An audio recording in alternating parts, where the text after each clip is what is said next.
So it's very interesting because, there are people who would argue, well, we've always had a commercial space industry because all of the US spacecraft were built by commercial companies. And that's true. They were built by the aerospace contractors, like Lockheed, Boeing, and the ones that came before them and were ultimately absorbed by one or the other.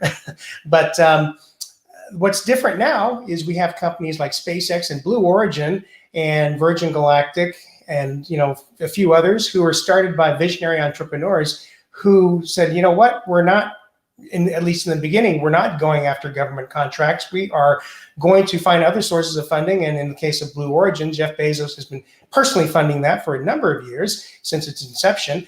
And we are going to revolutionize space. We're going to bring the cost of access to space down, number one.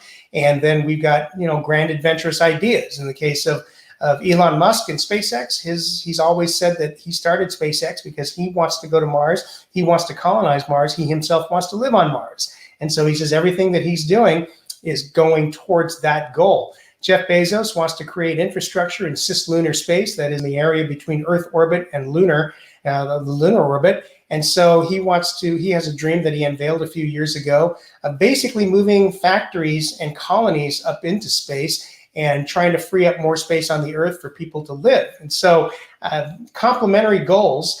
Richard Branson, of course, starting out with space tourism, again, signing people up to get that few-minute experience up in space and come back down. I think that's generated a lot of excitement, and that's good for everyone. Gets the general public more interested in space flight and space exploration.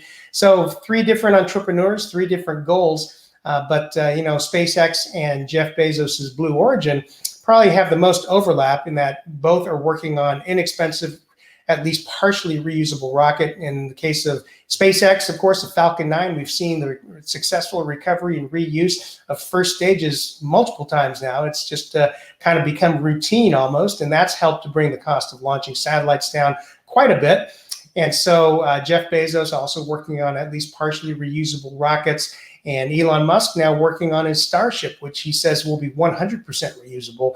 And one day a version of Starship, he says, will take around 100 people or so at a time to Mars. So very exciting stuff going on in the commercial side, especially in the human spaceflight side.